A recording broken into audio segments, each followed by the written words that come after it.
welcome to the Thinking Stack. Great to be here. You know that feeling, that little gnawing thing you get when you're scrolling through LinkedIn maybe, or wherever you get your dose of comparison. Oh yeah, the curated perfection feed. Right. Everyone seems to be operating on this, I don't know, superhuman level, CEO by 30, 6 side hustles, all killing it, running marathons for fun. Yeah, the endless highlight reel. And it can leave you feeling just, well, inadequate. Like you're falling behind if you're not constantly producing something. Your worth feels less. Absolutely, that subtle creeping pressure. The idea that your value is somehow like directly proportional to your busyness. Even taking a break starts to feel wrong. Exactly. And that whole swampy feeling, that's what we're diving into today. Hustle culture. Not just, healthy ambition that's different. This is that relentless, almost anxious drive, the kind that ties your whole sense of self-worth to output. It feels different, heavier. It really does. There's a frantic energy to it sometimes, that constant need to prove something. So how are we tackling this beast? We're bringing out the integrated thinking stack, our ITS framework.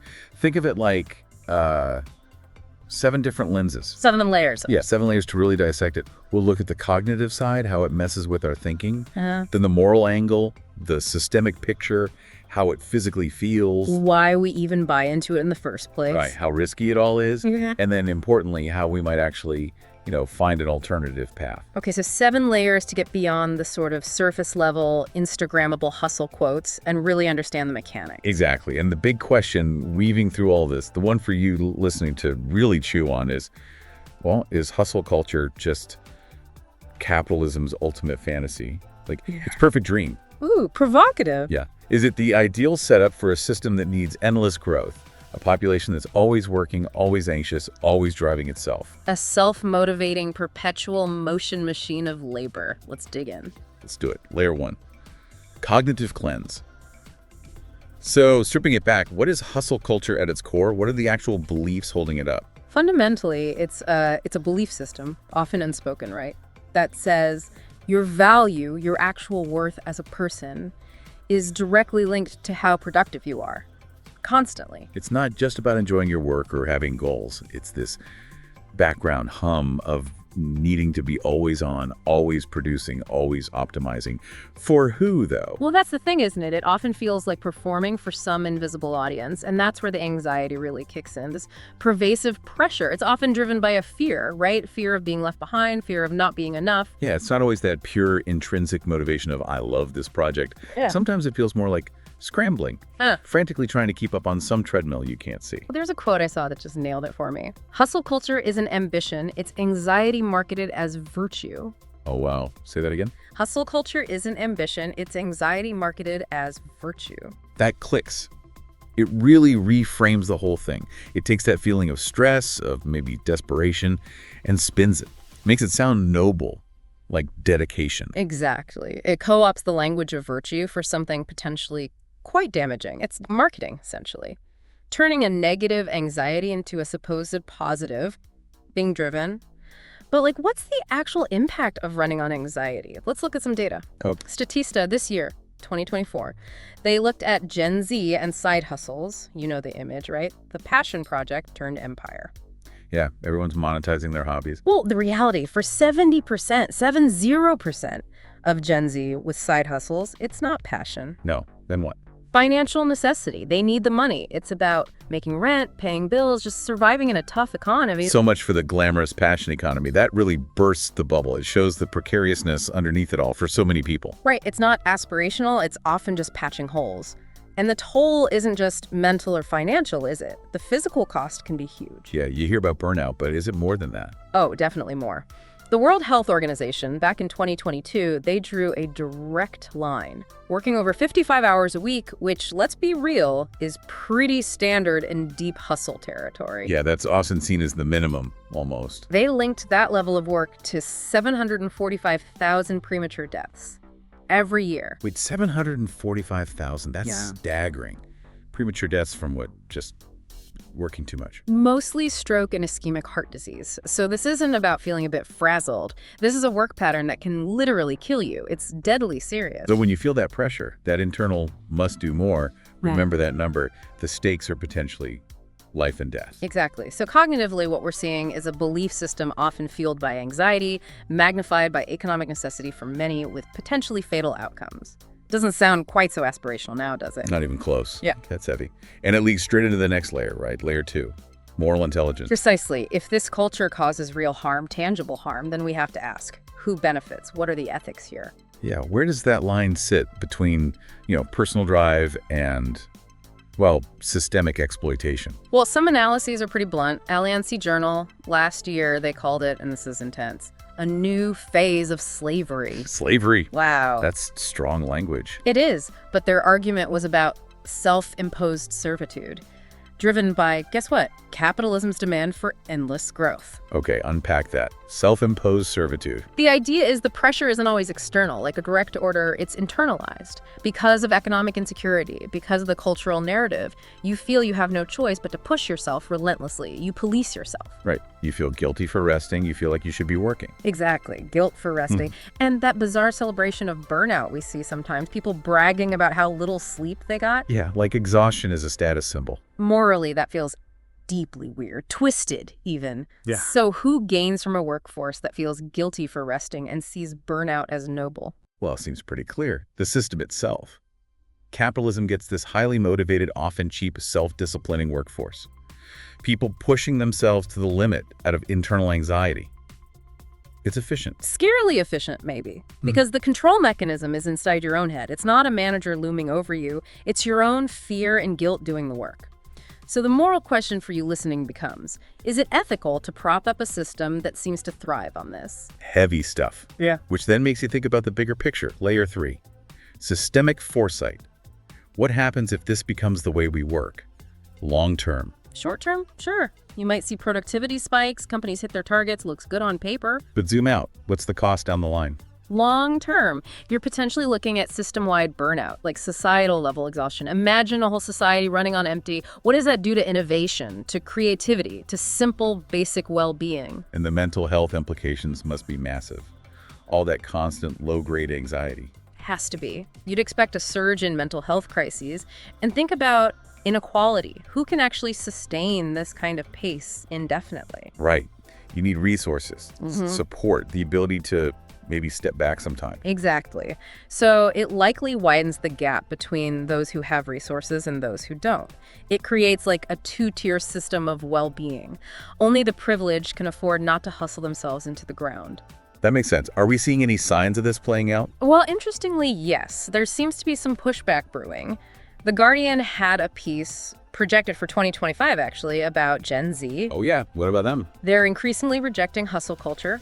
Apparently, after watching millennials burn out, they're saying, nope, not for me. They're prioritizing stability, well-being. Smart. Learning from the generation before. Maybe a necessary course correction. You can think of hustle culture like an engine running on human fuel. You can redline it for a while, sure. Get a burst of speed. But eventually. Eventually, you run out of fuel. The engine seizes. The whole system becomes brittle, fragile, not resilient at all. That exhaustion debt, as some call it, it has to be paid eventually. So systemically, it's not sustainable. It looks more like a recipe for eventual breakdown. Seems that way. Real. Which brings us nicely to layer 4, embodied insight. How does all this actually feel? In our bodies, in our minds? What's the lived reality? We mentioned burnout becoming a twisted badge of honor. Yeah. That normalization is so damaging, isn't it? It makes you feel like you're the problem if you can't keep up. Totally. And just think about that constant, low-level anxiety becoming your default state.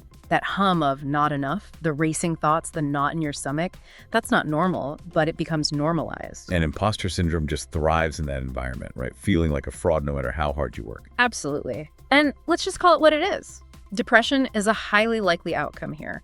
Living under that kind of constant, relentless pressure, it's not a personal failing to feel depressed. It's almost a natural response to an unnatural situation. Yeah, it feels like it goes against how we're wired, fundamentally. It does. We evolved for community, connection, rhythm, periods of effort, periods of rest. Hustle culture demands constant individual striving, isolates us, and turns our need for validation into this anxious hamster wheel of performance. Keep performing, keep posting, keep proving. Ugh. And our bodies are screaming at us the whole time, aren't they? Constantly sending signals, chronic fatigue, getting sick all the time, headaches, gut issues. Your body is saying, whoa, buddy, slow down. But the narrative is push through. Right. Pain is weakness leaving the body. Right. All that toxic stuff, treating ourselves like machines. Exactly. Like we're just hardware that needs to be pushed harder, not organisms that require rest, recovery, care. It's this profound disconnect from our own physical selves. It's madness when you actually stop and think about it. Okay. So if it feels bad, is it bad for us systemically? Yeah. Layer 5, human-centered design. Why do we buy into it? What makes it so sticky? Well, because it's cleverly designed, you could argue. Cynically, perhaps, but cleverly. It taps right into our core vulnerabilities. Like what? Like that deep-seated fear of not being good enough. Like the very real anxiety about economic instability that many people face. Like our basic human need for belonging, for approval from the group. It weaponizes those things almost. You could say that. It frames rest not just as unproductive, but as like a moral failing, laziness. If you're not monetizing your hobby, you're wasting time, wasting potential. That pressure is intense. Everything has to be a side hustle. And seeing it everywhere online, those curated success stories, it creates this massive pressure to conform. Totally. There was that piece in Her Campus, remember? About young women in corporate America. Vaguely.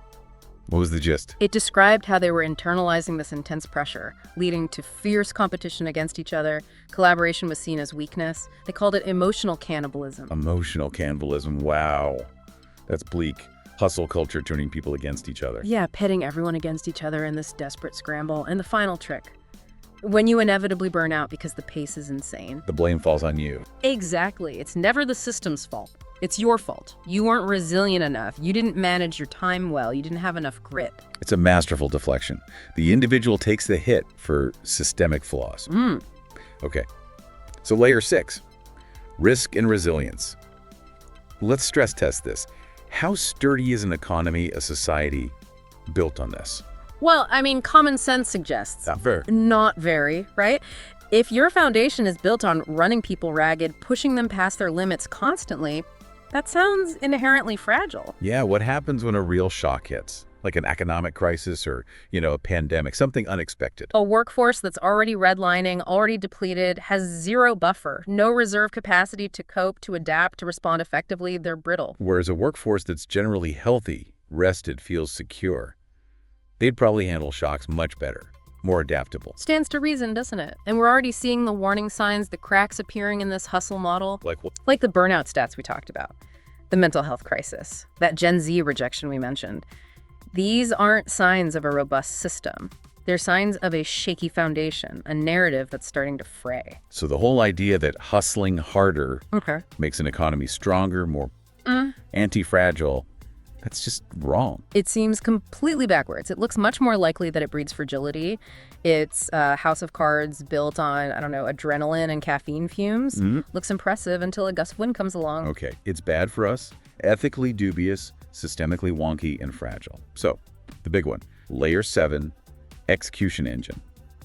How do we get out of this? What do we do? And crucially, this can't just be about telling individuals to, practice self-care. Bubble baths aren't going to fix a systemic issue. We need bigger changes, structural changes. Right. Address the roots, not just the symptoms. Like what kind of structural shifts? Well, look at the momentum behind the 4-day work week. That's a big one. Yeah, I've seen companies trying that. Basecamp, Buffer, Kickstarter, I think. Right. And often they report that productivity doesn't drop.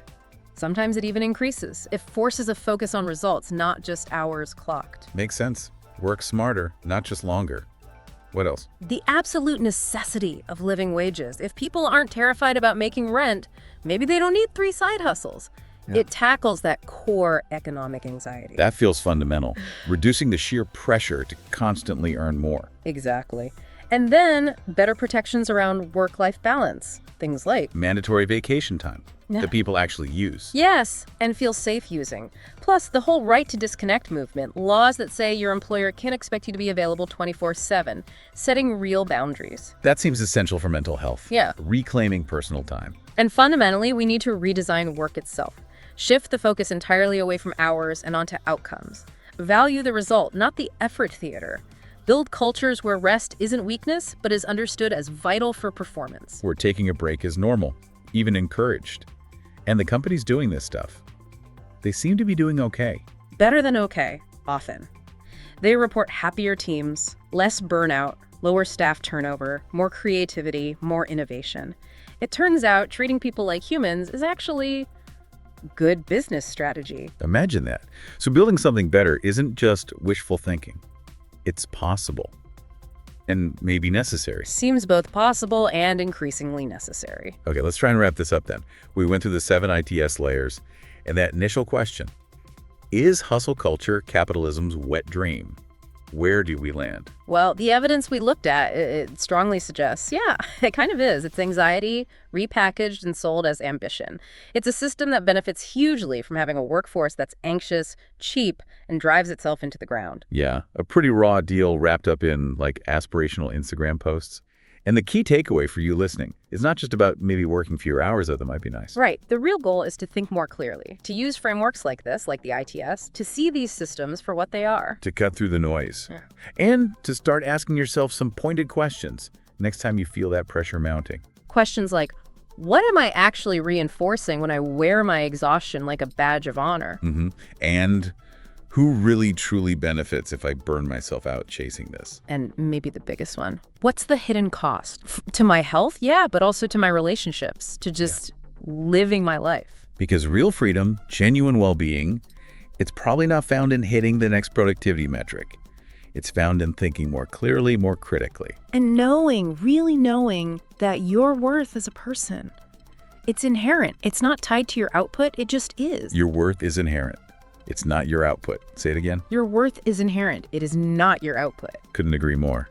Thank you for going deep on this with us today. It's uncomfortable, but I think it's really important to question these dominant narratives. Absolutely, and the questioning continues next time. We're diving into the morality of meaning-making. Big question. Do we essentially lie to ourselves to survive? Ooh, that sounds juicy. Definitely tuning in for that one. Until then, keep thinking, keep questioning, and please remember, you are so much more than what you produce.